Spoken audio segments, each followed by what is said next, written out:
Jaime Calderón Baray. El maestro Jaime Calderón Baray me está recibiendo en la puerta de entrada a la Sierra de Chihuahua.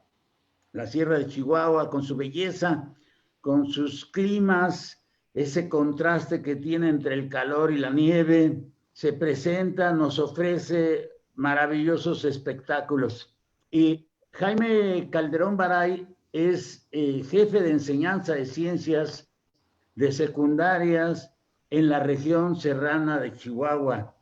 Y además es un maestro normalista, egresado de la licenciatura en ciencias en la Escuela Normal Superior Medrano, pero también es un ingeniero formado como ingeniero químico en el Instituto Tecnológico de Chihuahua. Jaime Calderón Baray tiene una experiencia que a mí me llama mucho la atención y por eso hemos llegado acá hasta la puerta de entrada de la Sierra de Chihuahua para poder platicar unos minutos con este distinguido maestro que fue honrado por el Canal 11 en un programa que se llamó Maestros precisamente. Ya éramos amigos en Facebook cuando me llevo la sorpresa que el Canal 11 hace un programa de él o sobre él y sobre su trabajo académico para el propio canal. Y en esta serie de maestros pudimos constatar muchas cuestiones de lo que él trabaja en la región donde atiende 22 comunidades desparramadas a lo largo de 12 municipios y un número de escuelas que no podría yo definir ahorita y vamos a escuchar de propia voz, porque estamos ante una persona que se ha preparado académicamente, no nada más en el Instituto Tecnológico o en la Normal Superior Medrano, hizo una maestría en la Universidad Pedagógica Nacional y es egresado también de un posgrado de enseñanza activa de las ciencias en el Instituto Politécnico Nacional. Igualmente ha realizado estudios en Madrid, pero es una persona sencilla que nos ayuda mucho porque además sabe transmitir el conocimiento y ha trabajado cuestiones relacionadas con el aprendizaje o con la evaluación formativa, así como con la ciencia, su aprendizaje, el aprendizaje colaborativo y el aprendizaje por proyectos transdisciplinarios, que pareciera que es difícil, pero yo lo vi en algunas transmisiones y fotografías con los jóvenes de secundaria exponiendo los temas. Está con nosotros el profesor Jaime Calderón Baray. Maestro, muy buenas tardes, maestro.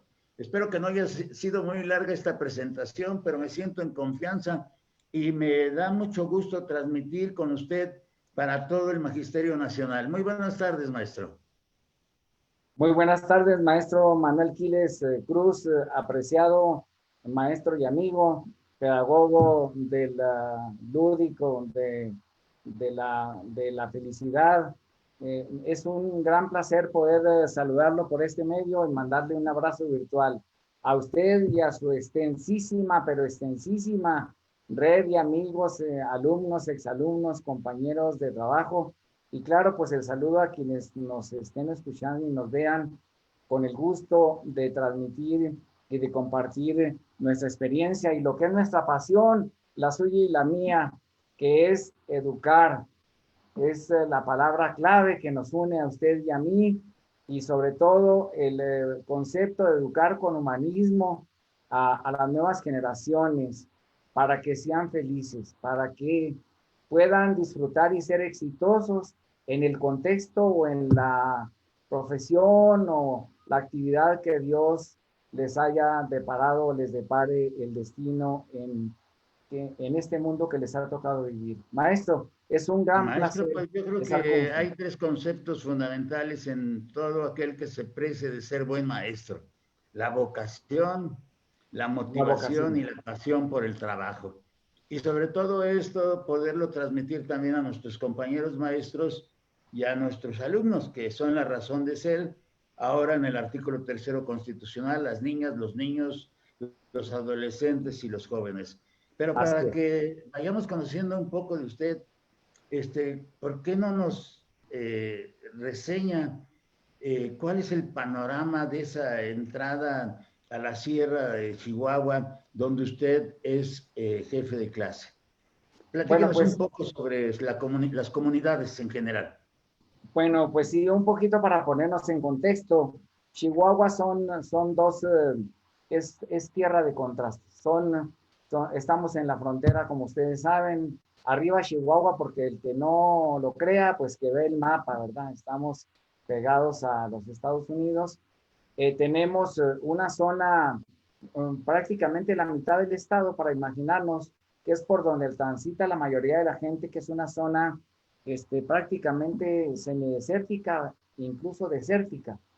Y luego hacia la tierra donde tienen la casa todos ustedes y todos los mexicanos y todo el mundo que guste venir para acá, Ciudad Cuauhtémoc, como lo es también Ciudad Parral, es un centro de donde parte uno para allá es la puerta de entrada a la sierra. De ahí tenemos la Sierra Madre Occidental y tenemos uno de los puntos más altos, que es el Cerro del Molinora, ya prácticamente en los límites con Sonora y Sinaloa. Entonces, en el trabajo que nosotros realizamos de supervisión como jefes de enseñanza en secundarias generales, en estos 12 municipios que abarcamos, que vamos desde Ciudad Madera hasta Chinipas.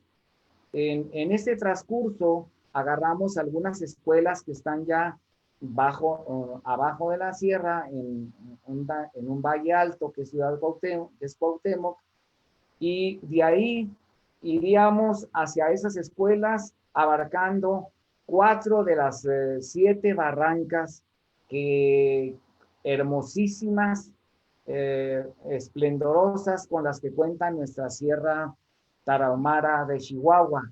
Y decimos Tarahumara porque es la etnia que predomina y son los verdaderos dueños de este territorio. Nosotros somos invasores, de ellos son los verdaderos dueños de este territorio, los rarámuris. Estas barrancas, maestro, para conocimiento de algunos compañeros que a veces se nos olvida, vamos y admiramos el Cañón del Colorado. En volumen, en extensión, es 4 veces más grande que el Cañón del Colorado. Le menciono, las barrancas son conocidas como barrancas del cobre, porque ahí llega el único tren de pasajeros que tiene ya México, hasta ahorita, lo que dejó en los pasados administraciones, este tren Chihuahua al Pacífico, que es una hermosura de paisaje, ha sido catalogado como el tercer mejor tren del mundo, entre ellos el Expreso de Oriente, etcétera. Es una hermosura. Estas barrancas se las voy a mencionar, una de ellas, la más profunda, es la de Urique. Imagínese usted ir transitando usted, subir la sierra, estar usted a 3.800 metros sobre el nivel del mar y luego bajar a 300 metros sobre el nivel del mar de golpe. Cuando llega usted al fondo, a la orilla de la barranca, hay un mirador, usted ve el pueblecito abajo como si fuera en un avión, así, en una avioneta. Y entonces es bajar y bajar y bajar, y dependiendo de las condiciones del camino, aquello que serían unos cuantos kilómetros se va a convertir en un viaje de 2 horas y media aproximadamente. Es el llamado paraíso de la sierra, que es la barranca de Urique. Luego se regresa usted y se va también, tenemos algunas escuelas en ese municipio. También otra de las barrancas que visitamos a partir de una población que tiene mucho turismo, mucha afluencia, muy conocido a nivel internacional, que es Krill, Chihuahua. Es nombrado Krill en honor a un exgobernador del estado que promovió el tren, la llegada del tren hasta ahí. Y de ahí usted parte otra vez hacia la sierra, hacia la otra barranca, que sería la de Batopilas. Batopilas fue uno de los minerales más ricos de México, como la Parral, por ejemplo, como en San Luis Potosí, fue uno de los minerales más ricos. Es la población que tuvo, fíjese, también ahí usted baja de los 3.800 a los 400 metros sobre el nivel del mar, es el segundo en profundidad. Y también baja de golpe a ríos con mucha agua, y pareciera que no está en Chihuahua, porque entra a una sierra que obviamente no es de sierra de tipo húmedo, pero sí una sierra muy boscosa, de pinos, de abetos, de abedules, de muy agreste, pero muy hermosa. Y luego más allá, usted tendrá que caminar aproximadamente unas 8 horas, unas 8 horas en camioneta a muy buen paso, de ahí de Krill, de nueva cuenta, regresar para irse hacia otra barranca, esta otra que es Candameña, y luego va caminando y va a llegar a usted, va a bajar a usted a Chinipas. En Chinipas tenemos dos escuelas. Chinipas también es un pueblo colonial hermoso porque hubo mucha minería. De ahí se sacaba el oro de Chihuahua para subir a la sierra y allá en la mera cumbre, imagínense usted una cumbre de 3,000, otra vez subir a 3,800 metros, como unas 3 horas para subir en una caminos agrestes. Ahorita ya, pues con las nuevas administraciones se ha ido mejorando los caminitos. Antes pues había que ir puro, pues ahí es puro 4x4. Y llega usted a la mera cumbre y ya baja y le queda más cerca Álamo, Sonora, que fue capital de la Nueva Vizcaya y que como usted sabe fue la primera, la ciudad fue muy importante en Sonora porque fue el asiento de la Casa de Moneda cuando la época virreinal. Todo eso es el transcurso. Si usted quisiera trasladarse de la primera escuela situada en el municipio de Madera, en la sierra también, y luego bajar y volver a subir la sierra y rehacer este recorrido por esas 4 barrancas de 7 que abarca todo nuestro querido estado de Chihuahua. Aproximadamente ahorita ya con los caminos un poquito arreglados, usted llegaría sin comer, sin tener que pararse a comer o parándose a comer en unas 12 o 13 horas de una escuela a otra. O sea que cuando usted sale a visitar sus escuelas hace verdaderas giras. Verdaderas giras por zonas, ya le digo, se regresa uno y luego ya se agarra hacia otro. Agarramos de 3, 4, a veces hasta 6 escuelas. Hay que irse desde el domingo y regresar el otro domingo. Verdaderas giras, pero muy interesantes. Pues Ese es es el panorama, maestro. También tiene su dificultad y esto nos ilustra también las dificultades de la geografía en el país, porque en el país tenemos estados con sus dificultades geográficas también y algunos con mayor pobreza que otros, pero ahí están. Y la verdad también es que las escuelas, por ejemplo, como las escuelas de básica, de primaria, las multigrado, que son el 47% de las escuelas, o las telesecundarias, que también es otro subsistema. Pero todo esto que usted ha hecho, lo que yo he visto en fotografías en el Canal 11, ¿cómo hace esta relación antes de la pandemia, en la pandemia y lo que vamos a esperar, de cómo está trabajando usted con todo el personal que está en las instituciones educativas, sean directores, subdirectores, maestros y los alumnos? Bueno, mire, antes que nada, y de profundizar un poquito en el terreno de la operatividad o de las estrategias didácticas, tenemos que reconocer primero que nada la gran entrega, el gran trabajo de todos los directores, ahorita ya con este régimen de gobierno nuevo del presidente Andrés Manuel López Obrador. Le mandamos un saludo desde aquí, porque realmente ya se ha ido ampliando, ya los directores no es el profe comisionado con horas y teniendo que hacer la dirección, ya tenemos directores en las escuelas, la última que nos quedaba ya lo nombraron, tenemos muchos, ya tenemos algunos subdirectores. En las escuelas más grandes, que son 3 de índice urbano, aquí en Ciudad Cuauhtémoc, Chihuahua, hay mucho contraste. Pero lo más importante es que pues, tenemos un panorama muy alentador en cuanto a la entrega, al trabajo de los supervisores. Bueno, empiezo al revés, de los profesores. la respuesta en nuestras comunidades de los padres de familia, pues todavía son la respuesta de rancho, en donde se aprecia al maestro. Nosotros somos maestros de rancho, maestro Quiles. Yo soy un Sí. maestro de rancho. Yo estoy ahorita aquí en la ciudad de Cuauhtémoc, pero todavía traigo los terremotos en mis pies de que mi padre fue ejidatario en Pachíniva, mi tierra natal, de que nosotros somos gente de campo y mantenemos ese espíritu. Entonces, la mayoría de los maestros, los directores, ya se quedan aquí, van arraigándose, ya se están en su familia. Hemos tenido ahorita algunos cambios con esta oportunidad que ha habido para la gente que no tenía chance de cambiarse, pues, que se quedaba encerrado allá, pues ahora con esta democratización de los cambios y del ingreso, hemos tenido cambios. El otro aspecto es que nos distingue y a lo mejor está pasando en muchos lugares, es que tenemos muchos maestros interinos ahorita, pero gente con mucha interés de entrarle al trabajo magisterial, pero sobre todo eso, la entrega, el compañerismo, eso es un distintivo muy importante en esta región comparativo con lo que ocurre en ciudades monstruosamente grandes, hermosamente grandes, pero como Juárez, Ciudad Juárez, no se diga Monterrey, Nuevo León, y en la que usted vive, que es el Distrito Federal. Pues yo creo que como todos los maestros, reconocemos también las situaciones que a veces nos colocan administrativamente, porque muchos maestros, conozco maestros que se quedaron allá en Chihuahua, que son egresados de la hoy benemérita Escuela Nacional de Maestros, y que en su primer año se fueron a trabajar allá y allá se quedaron. ¿Ya se quedaron acá?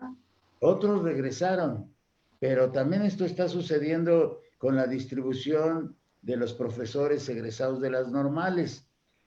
Hacen un movimiento, de Tamaulipas mandan acá a la Ciudad de México, de Nayarit mandan a la Ciudad de México, ese tipo de movimientos. Pero siempre pues los maestros tratamos también de echar raíces. Cambiamos de Claro, escuela, pero nos quedamos también donde encontramos las mejores condiciones para trabajar, donde la parte afectiva suena bien y se ve bien, y donde también tenemos el trabajo comprensivo de las autoridades educativas, porque no hay que olvidar que somos seres humanos y claro que que como sí. tal, pues tenemos que hacer un trabajo donde también podamos entender las necesidades apremiantes de los sujetos.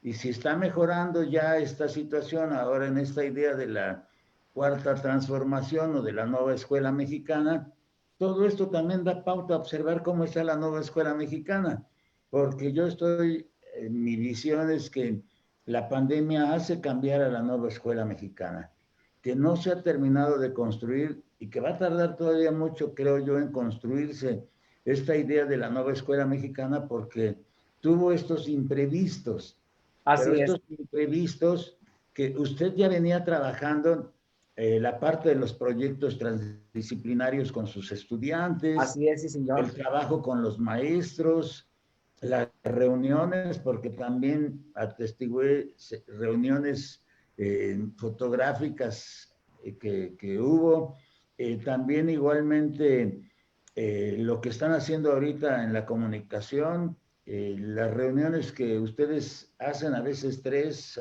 veces, 4 veces al día, porque pareciera que no se está trabajando, pero se está trabajando más. ¿Cómo ve?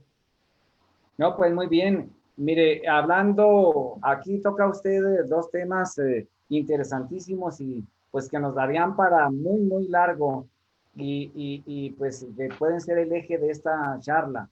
Ah, yo pienso que, y pensamos la mayoría de nosotros, los compañeros que compartimos este cargo de supervisión que se le llama jefe de enseñanza, y los maestros y los directivos, que este planteamiento de nueva escuela mexicana, la parte fundamental es retornar, aunque pareciera que estamos regresándonos, pero es retornar a nuestras raíces. No podemos estar importando modelos en donde un país como el nuestro, con grandes diferencias sociales, los alumnos tengan que aprender muchas fórmulas, muchas cosas, por ejemplo, en ciencias, tener que desarrollar muchos modelos matemáticos, pero resulta que su contexto, su trabajo es en la sierra, en el campo, en el llano, en el desierto, en la costa, como pescador. Entonces, primero se tiene que enseñar para la vida. Tenemos ahí dos grandes exponentes de la pedagogía, John Dewey y Makarenko, que nos dicen algo que pareciera elemental, que la escuela debe educar en la vida y para la vida. A mí me parece que ese debe ser la esencia de la nueva escuela mexicana. Y nosotros aquí en Cuauhtémoc, los compañeros maestros, nos hemos ido empapando de eso porque la misma realidad nos lleva a tener que realizarlo, porque las grandes diferencias que hay, incluso en nuestras propias escuelas, tenemos una escuela de organización dos escuelas de organización completa en Ciudad Cuauhtémoc, pero el resto son escuelas de 9 grupos, de 6 grupos, de 3 grupos, escuelas muy pequeñas. Tenemos dos zonas en donde la mayoría de los alumnos son tarahumaras, los maestros no están capacitados, no van capacitados de un inicio como bilingües en la lengua rarámuri, tienen que ir aprendiendo, ayudándose con los alumnos que saben dos idiomas o las dos lenguas, y esto nos sensibiliza para que nosotros eduquemos más, enfoquemos más en la formación que en la información, y esa debe ser la esencia. El otro aspecto que usted toca en cuanto a ahora que nos sorprende este evento mundial, en donde un pequeño bicho hace temblar a todo un modelo económico mundial por cierto depredador que es el capitalismo, y que yo creo que ahora muestra sus cimientos de barro, cuando que un pequeño bicho llamado que da una enfermedad del coronavirus, nos devela, para empezar, en el mundo lo que acabo de decir. En México devela que, por un lado, viendo la parte del área de oportunidad, devela que no estamos suficientemente preparados nosotros para la educación a distancia, los maestros. Tomamos cursos, sí. Yo le pongo por ahí a usted en la información que me pidió que tome un curso para el uso de las TIC en la pedagogía y todo eso. Pero debemos también entender que esto mismo devela que no tenemos la suficiente capacidad en las escuelas, los maestros, porque con toda franqueza, en la pasada administración nada más se pusieron letreros en la Escuela México Conectado, pero nomás está el letrero. La mayoría de nuestras comunidades no hay internet ni en la comunidad, o a veces ni mucho menos en las personas. La gente, si tiene la comunidad, tiene que comprar extraordinariamente internet para poder trabajar. Y aún así, esto también nos revela dos cosas muy importantes que quiero comentar con usted y con ustedes y el amable auditorio que nos está escuchando. La primera, que ahora nos vamos a ir al terreno de lo bonancible, como cuando desgaja usted una fruta y entonces aparece la parte jugosa que usted espera de ella. Entonces, este virus, esta crisis, para nosotros devela también, le decía, primero que nada, la corresponsabilidad, el compañerismo, el humanismo con el que trabajan nuestros maestros en estas comunidades serranas de nuestra hermosa geografía de esta patria que nos ha visto nacer.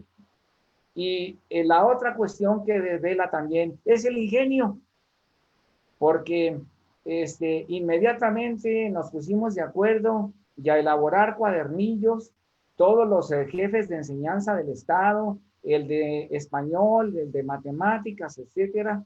Elaboramos un cuadernillo organizados con nuestro jefe, que por cierto fue mi jefe de enseñanza cuando mis épocas de profesor de grupo, del GIS, ahí donde salía uno todo lleno de GIS el pantalón, se acordará. Todavía no había los acrílicos, ¿eh? Ahí sí se llenaba uno de gis. Bueno, este maestro, pues es una gente que no ha perdido la tierra, a pesar de, es un supervisor que llega a la jefatura, nos organizamos, nos pide cómo la ven, entonces se les habla a las familias.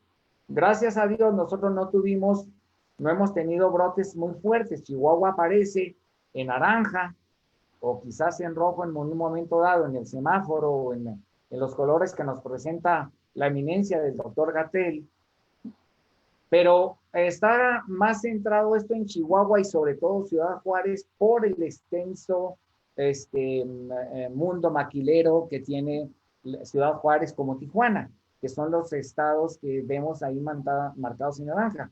Para acá hubo la oportunidad, los directores recibieron, porque se consiguió con la Secretaría de Educación y Cultura, la impresión de unos cuadernillos sencillos, en donde tuvimos que ingeniarnos para que esa clase tradicional, guiada por el maestro, pues pudiera ser asimilada de una manera un poquito, o sea, no un poco, de manera autónoma por el profesor.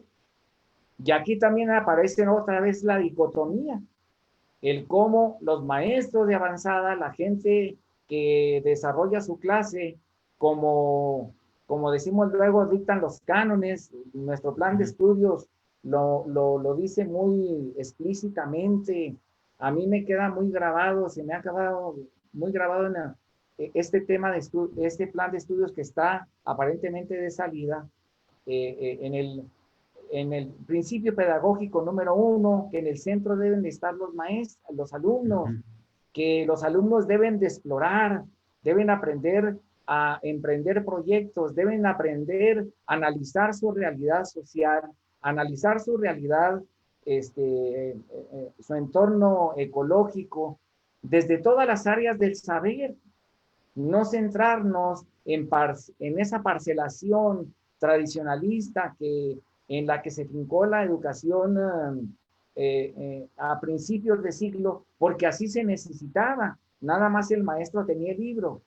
Pero hoy, esto nos saca a la luz también la necesidad de transformar nuestra práctica para que el alumno sea más autónomo, como plantea Carl Rogers en sus principios pedagógicos, filosóficos, que la construcción de la educación no es un principio dialéctico, va más allá de enseñar cosas, es enseñar al alumno a ser autónomo.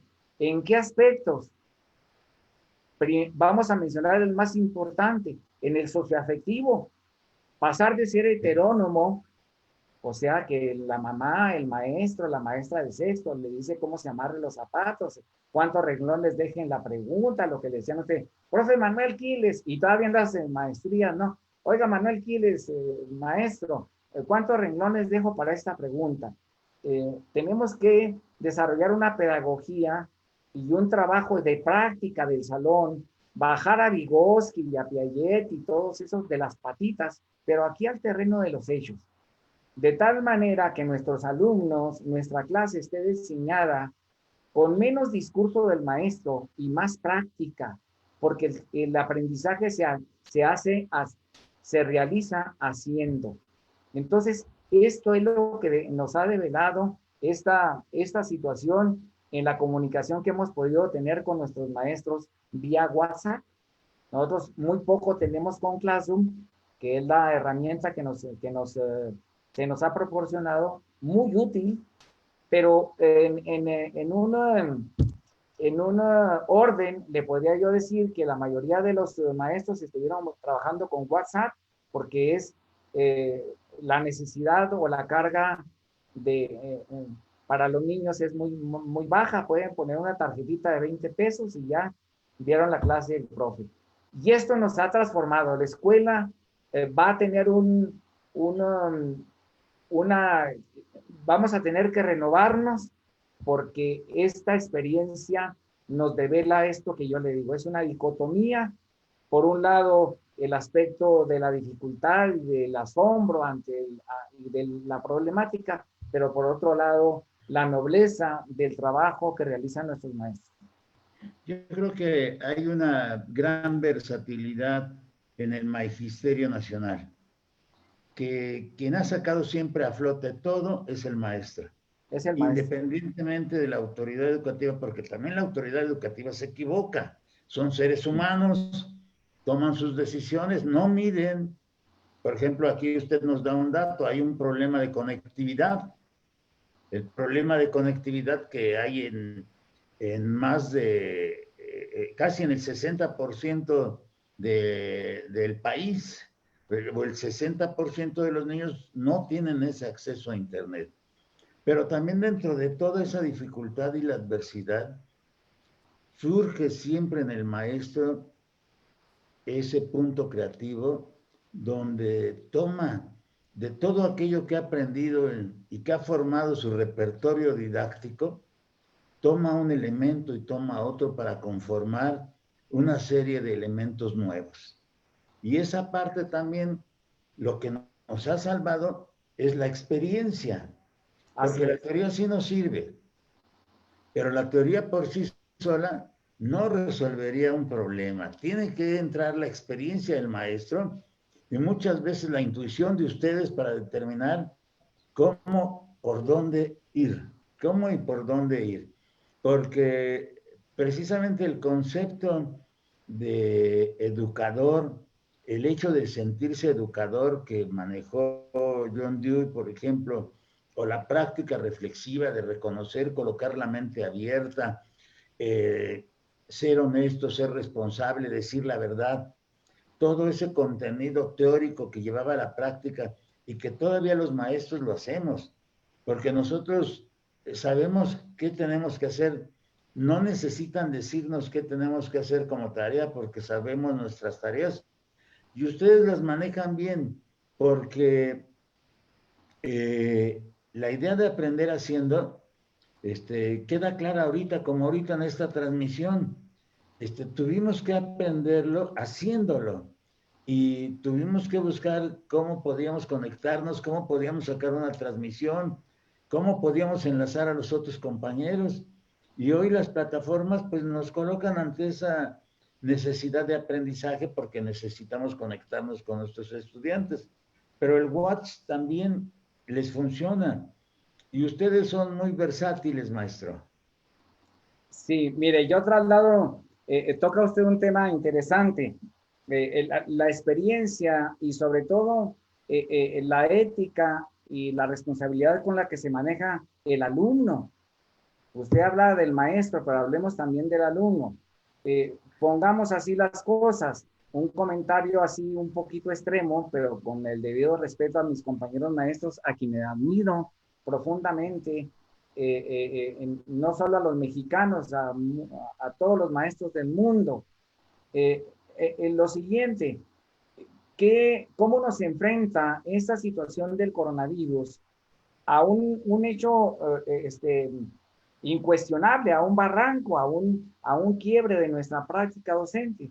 Si yo persisto en esa clase donde yo controlo todo, yo reviso y tiene que ser hecho como yo digo y todo cuadrado, y si no y el trabajo se hace para el maestro y no para el aprendizaje, ¿cómo voy a esperar que hoy mis alumnos, aún con conectividad, abran su conectividad para recibir la clase del maestro? Entonces, imagínense, y luego todavía yéndonos más allá, yo le di un cuadernillo y aquel alumno va a seguir por su propia cuenta resolviendo para el día que pueda regresar, presentar su trabajo y recibir la retroalimentación de su maestro, como se está planeando muy atinadamente por parte de nuestra autoridad, una retroalimentación que vendría siendo más bien una retroalimentación nosotros como sistema, nosotros como maestros y a través de nuestros alumnos. Entonces, esto nos pone entonces en esa diatriba. Sin embargo, nuestros maestros paulatinamente, sobre todo a raíz de la reforma del 2006, maestro, a raíz de la reforma de 2006, fuimos la reforma secundaria. En secundarias, que fue particular. Ya después vino la RIEP de 2011, que nada más reafirmó los mismos principios o la misma discurso pedagógico, pero precisamente en ese nivel de autonomía. Yo les decía en alguna ocasión en una plática, en una de tantas que tiene uno luego de cursos, en donde no me conocían, no recuerdo si fue en Ciudad Juárez, me decían, bueno, dice, sí, con estos nuevos programas, cuando estábamos capacitando para la reforma de 2006, nos decían, entonces en estos nuevos programas, ¿qué es lo que se pretende? Como ahora nos preguntamos en la nueva escuela mexicana del perfil de egreso, de todo esa 12 Sí. enunciados y luego con 5 competencias y todo lo demás. Bueno, yo les decía, miren, si analizamos la tercera competencia que nos marca este programa de estudios y que se ratifique en el 2011, dice que el alumno debe ser una persona emprendedora, que debe ser capaz de atreverse a emprender proyectos, a equivocarse, a rectificar, a cambiar, a enfrentar el fracaso, la desilusión. Eso quiere decir, en poquitas palabras, generar resiliencia en su persona, pero para eso es muy importante que el maestro promueva ese tipo de educación y no una educación en donde el alumno pregunta hasta cómo amarrarse los zapatos. El otro aspecto que ya comentábamos del principio pedagógico número 1, yo nomás toco esas dos partes desde el punto de vista teórico para no aburrir a nuestra audiencia, maestro. Sí, pero Que nos dice, es interesante lo que que usted nos está dice comentando. simplemente cada tema, cada aspecto cada núcleo de aprendizaje, ahí no dice en qué asignatura, dice que los alumnos desarrollen la comprensión y puedan explicar los fenómenos de su entorno desde distintos ángulos o áreas del saber. Ese es el pensamiento complejo. Entonces, el desarrollo de un pensamiento complejo va a llevar a un pensamiento autónomo y, por lo tanto, al aprendizaje permanente, al aprendizaje para toda la vida, del cual ya soñaba Platón o del cual ya planteaba Platón. Entonces, yo soy un convencido totalmente de ello. Cuando me dicen los profes, por ejemplo, maestro, ya hablando así de cosas bien concretas y bajándonos de allá de la nube de los autores y de los filósofos, oiga, profe, pero ¿cómo le hago? Hay unos niños que todavía no los pepeno porque no tienen internet. Y, mire, maestro, usted lo que ha sembrado durante estos días, o durante meses, o durante un año en sus clases, usted piense lo siguiente, no se le olvide nunca, va a seguir dando fruto en sus alumnos. El aprendizaje no se da hoy y luego una respuesta inmediata. El aprendizaje es algo que se va a ir asimilando durante el paso del tiempo. Y eso que usted enseñó, si usted lo hizo con todo el cariño, a pesar de nuestras deficiencias personales, tanto en el conocimiento como en la capacidad de comunicarnos con ellos. Si usted lo hizo con amor, lo hizo con vocación, decía usted, gran maestro Quiles, que es la palabra clave, porque para dar amor hay que dar vocación. Y amar a los alumnos no es decirles los quiero mucho, es transmitir, aunque digan que está anticuada la palabra, pero los maestros transmitimos, primero que nada, entusiasmo en nuestros, y motivación a nuestros alumnos. Y ellos se van a sentir entonces comprometidos consigo mismos para seguir aprendiendo. Entonces, imagínese, yo le decía a los maestros, imagínese lo mismo, el jefe del departamento, y no me puedo comunicar con los profes, ¿qué estarán haciendo? O el director, pues, ¿qué estarán? Pues están haciendo lo que tienen que hacer. Vemos a muchos maestros, nos dicen, antes iba de 8 a 1 de la tarde, ahorita hasta las 12 de la noche me tienen los lepes ahí revisándoles sus exámenes. Ahí disculpando lo de lepes porque es una palabra muy usual aquí para niños, como bookies por allá en Sonora, plebes en Sinaloa, etcétera. Ese es el panorama. Yo pienso que esa es la esencia de la nueva escuela mexicana. Claro. Oiga, maestro, pero fíjese que todo esto está resultando muy interesante. Tenemos maestros viéndonos en Facebook Live. Aquí tengo el celular y la transmisión. Y Sí, señor. ¿por qué no nos animamos, maestro, a que para no acumular todo el tiempo, ha tocado dos puntos centrales. Primero, el contexto donde desempeña su labor. Segundo, qué están haciendo ustedes con los maestros y estos conceptos de aprendizaje para llevarnos a cuestiones de la vida, porque tenemos que aprender para vivir también. O sea, el aprendizaje es lo que nos permite enfrentar nuestras situaciones, porque así como la experiencia nos ayuda a resolver las problemáticas, pero hay temas todavía que podemos desarrollar. A mí me gustaría que nos explicara en otra plática esa idea de los proyectos transdisciplinarios. A lo mejor podría usted utilizar un PowerPoint para que los maestros conocieran nada más esa idea de los proyectos, de cómo hace usted ese trabajo, cómo lo generó, porque algunos de esos, quiero pensar, los fue generando a través de su estudio. Sí, señor. Sí.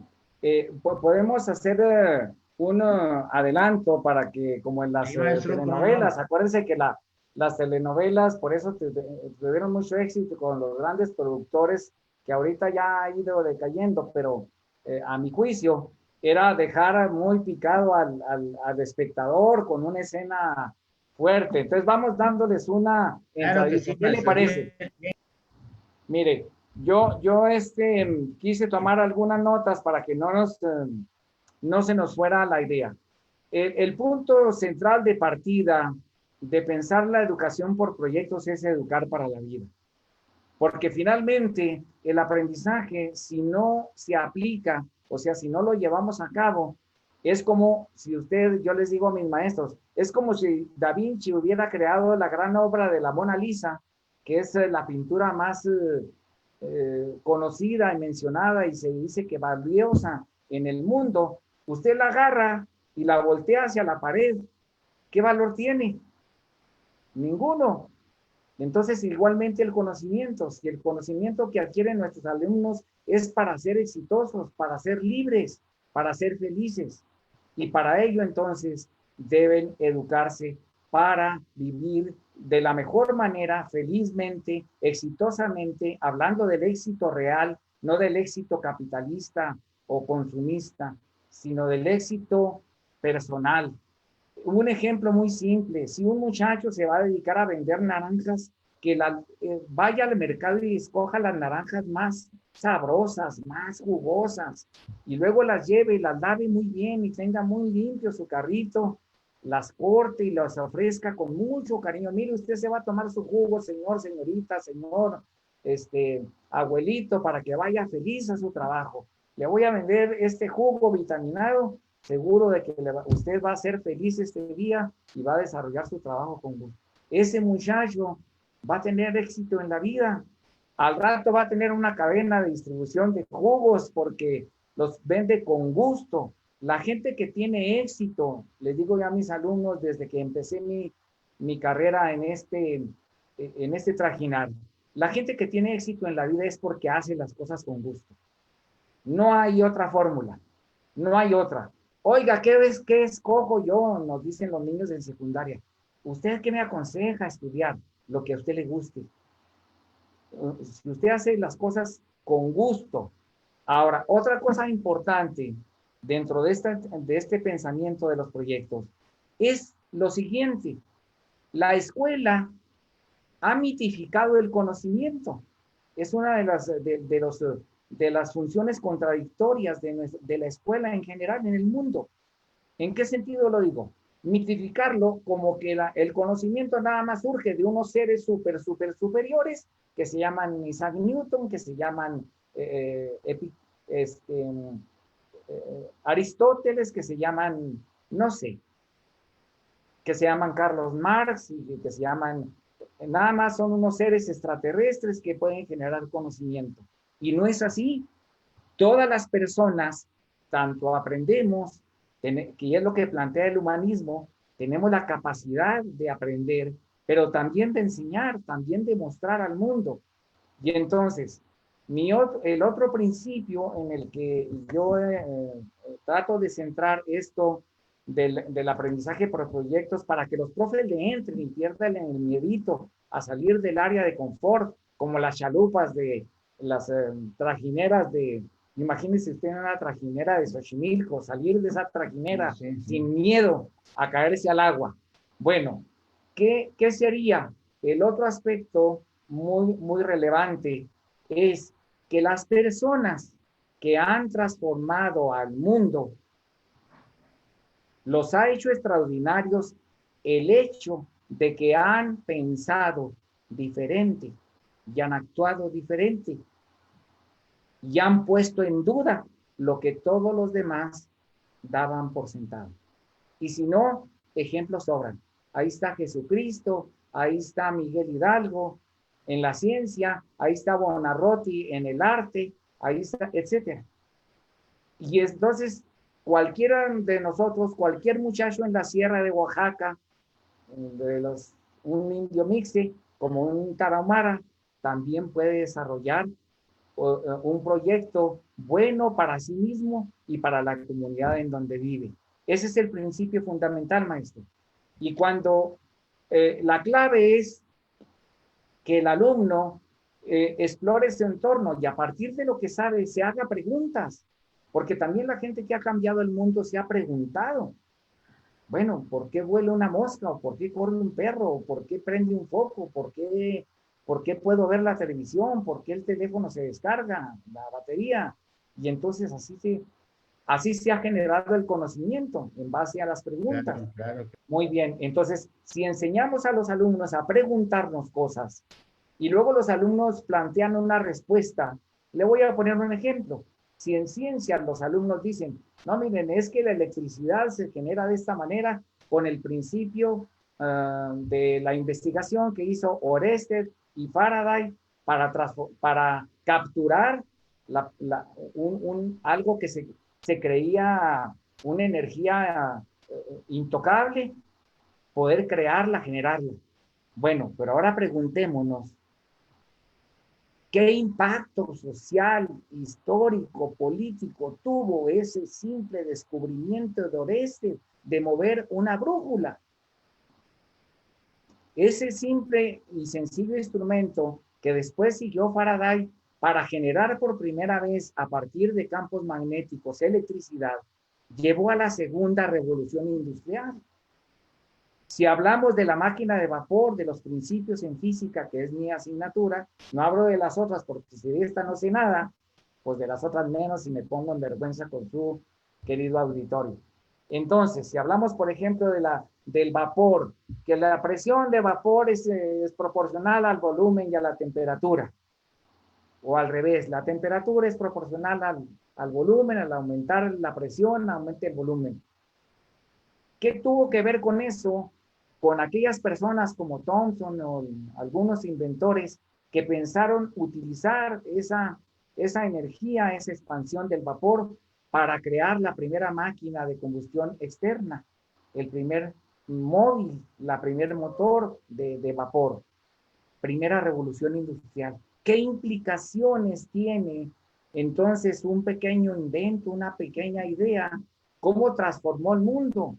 A partir de la primera revolución industrial, luego nos vamos a la historia, vemos cómo se transformaron las industrias, cómo se transformaron las relaciones laborales, cómo se transformó, se desarrolló el capitalismo, cómo se desarrolló el comunismo, cómo se vino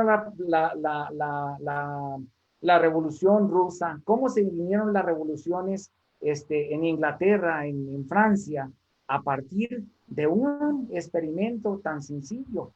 Entonces, eso es darle sentido transversal o transdisciplinar a la educación. Cuando el niño hace un proyecto, una investigación, decíamos, fundamentado en ese principio pedagógico que ya comentábamos en un principio. El alumno sea capaz, pero para ello es importante, como lo plantean, como lo sabemos, es muy importante que el maestro, los maestros, vayan retando al alumno. Ya de manera práctica, maestro, lo que se hace es hacer una reunión en las escuelas, plantearles esta idea y que los alumnos hagan un solo proyecto que de veras entonces sea el alumno al centro y no el profe al centro. Claro, Entonces, porque a partir de ahí estarían aprendiendo. Es un proyecto de investigación claro, que implica cuestiones económicas, sociales, políticas, culturales, o sea, las constantes que nosotros manejamos en historia. por Y está ejemplo, bien, claro, o sea, es el todo. desparcelar la educación, maestro. Mire, de manera práctica, ya así para ponerlo en el terreno de los hechos. Bueno, ya se hace el planteamiento teórico. Vamos haciendo el acuerdo de que hagan un solo proyecto y ese solo proyecto, nosotros lo planteamos que se puede ir desarrollando desde el primer bloque, desde los primeros bloques o ahora trimestres. Pero el último bimestre nos da para mucho charco de eso, ya cuando los niños han absorbido conocimiento por recepción, como dicen Ausubel por ahí, por recepción y por descubrimiento, algunos conocimientos nuevos. Bueno, entonces ahora va a desarrollar un proyecto y se tienen que sentar los maestros para tomar nota de que sus alumnos que comparten, porque finalmente es el mismo alumno el que entra a matemáticas, a física, química, historia, que comparten sobre qué proyecto está trabajando y acuerdan en consejo técnico, o sea, de manera formal, cuántas horas le van, cuánto tiempo y qué días le van a dedicar al proyecto paralelo a su asignatura para asesorar a los niños. De tal manera que el niño porque ahí los niños son libres totalmente de elegir la asignatura y el tema a partir de la inquietud que tengan para preguntarse. Puede ser de ciencias, puede ser de ciencias sociales, puede ser de su desarrollo en formación cívica, de cualquier tema. Entonces, si los niños llegan a mi clase y yo ya decidí que el jueves la hora la vamos a dedicar a ello, bueno, vamos a ver cuál es el tema que lleva cada uno y qué puedo aportarles yo como maestro de matemáticas. Oigan, ¿por qué no hacemos una encuesta por ahí y unas gráficas para poder ver esto que ustedes se preguntan del vapor? Les voy a platicar muy brevemente de uno que se me viene a la mente ahorita del vapor, de unos niños de segundo grado en una escuela aquí en la sierra, en donde se hicieron la pregunta, hablando del contexto en el que estamos, que somos la tierra de las tres culturas. Dice, Cuauhtémoc se fundó hace 80 años y luego creció inusitadamente con la llegada de los menonitas y del ferrocarril aquí a Cuauhtémoc, el ferrocarril que es el Chepe, que ya mencioné. Entonces los niños se hicieron la pregunta de que si cuál sería el factor más determinante para que Cuauhtémoc se generara en una gran ciudad, se desarrollara como una gran ciudad, si la llegada del ferrocarril o los menonitas, la llegada de los menonitas a Cuauhtémoc en 1928 o 30 por allá, no recuerdo bien la fecha, con Álvaro Obregón. Bueno, entonces empezaron explicando lo que es la máquina de vapor, todo su funcionamiento, todo, y luego cómo eso, lo que es el funcionamiento físico del vapor. Y luego la máquina, cómo funciona, y luego cómo se desarrollan los ferrocarriles, cómo llegó aquí a la historia, y luego ya la historia de los menonitas, y luego ya fueron relacionando con la Revolución Mexicana y terminaron haciendo una investigación con historiadores, con maestros, con industriales, con personas de la comunidad. Hicieron una encuesta para que las personas, como las que se hacen para las votaciones, determinaran cuál había sido. Y ellos concluyen, haciendo uso de sus conocimientos de estadística en matemáticas, y que ya llevan por ahí con los maestros de matemáticas, pues hicieron sus gráficas para demostrar y decir, llegar a la conclusión de que la mayoría de las personas que habían entrevistado, el presidente municipal, etcétera, 20 gentes, lo más importante que había hecho que Cuauhtémoc desarrollara era la llegada del ferrocarril.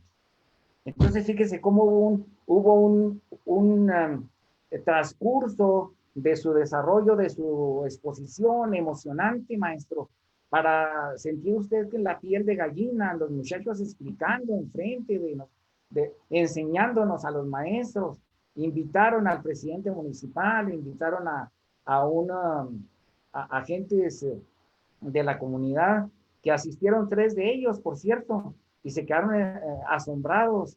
La televisora fue a pedirnos que si podía tomar estos proyectos para retransmitirlos. Es cuestión nada más de tener el principio, la organización y dejar a los niños que lo hagan. Y luego los alumnos se autoevalúan, se coevalúan entre ellos, unos equipos se evalúan a otros, y luego los maestros como jurados. Imagínese usted a nivel secundario, un niño de primero de secundaria sentado frente a sus 10 o 7, 9 maestros que le dan clase como sinodales y luego sus papás ahí, como un graduado de una maestría en la UPN, maestro. Claro, sí, ya con la práctica de enfrentar positivamente una exposición. Por eso el proyecto, en general los proyectos son muy interesantes porque pretenden resolver un problema. Y a veces no solamente un problema, sino varios problemas de orden de investigación, de selección de materiales, de cómo se van a presentar, cómo se generan respuestas y cómo se dan soluciones a problemas, ¿por qué no sociales, del campo, de la familia, en fin? Pues mire, maestro, todo esto muy interesante. Tenemos todavía maestros que nos están viendo y que se ha multiplicado esta transmisión ya en varios grupos, pero yo sugiero que se pueda hacer otra plática. ¿Cómo no? Usted me diga, pero sobre los proyectos, ahora sí, como lo está platicando, porque además usted tiene mucho que ilustrarnos, porque la vida lo ha privilegiado también conociendo otros países y sí, claro que seguro que los aprendizajes de allá, sistemas educativos, cuestiones culturales, cuestiones sociales, el idioma, la comida, todo eso, que muchos de ellos se ponen en juego en los proyectos, se ponen en juego en los proyectos. sí, Y yo señor. creo que, si usted lo permite, podamos hacer otra reunión acá para los maestros, donde ahora sí nos presente la parte metodológica, didáctica, curricular, de evaluación inclusive de los proyectos, porque suena muy interesante. ¿Cómo ve, maestro Jaime? Lo veo muy bien, cómo no, con mucho gusto. Yo nomás, la cuestión sería, si usted quiere definir, yo tengo el día jueves reunión con mis compañeros supervisores porque soy coordinador de ellos y tengo que tener una reunión ahora que termine el periodo regular de las clases virtuales y empieza un periodo de regularización para los alumnos que están Ya aquí. usted nos dirá cuándo, maestra, pero aquí seguramente que los maestros van a estar interesados en conocer su propuesta. Yo le invito a una cosa. Pues yo creo que el agradecer nada más de corazón sería poco, porque agradecemos de corazón y alma que nos haya facilitado su tiempo, que nos haya regalado su tiempo a los maestros que lo estamos viendo y que podamos difundir esta plática. Si me permite, yo la voy a subir a mi canal de YouTube para tenerla ahí registrada en memoria y guardarla, distribuyéndola, y esta grabación la vamos a distribuir también en los grupos de Facebook. Le agradezco, maestro Jaime, muy amable, un abrazo hasta Ciudad Cuauhtémoc, hasta la puerta de entrada de la Sierra de Chihuahua. Y salud para ustedes, maestro. Muchas gracias, maestro. Salud para usted y salud para todos los maestros que nos vean y nos están escuchando. Con mucho gusto. En próxima ocasión habremos de ponernos de acuerdo y va a ser un privilegio, como siempre lo es, el poder aprender con usted y poder aprender con compañeros de todo nuestro país. De todo el país. Saludos a todos los maestros que nos han visto esta tarde. Muy amables, muchas gracias, maestro Jaime. Hasta pronto. Gracias, maestros. Gracias. Saludos de la hermosa Sierra Tarahumara de Chihuahua. Hasta pronto. Gracias. Hasta pronto. Gracias.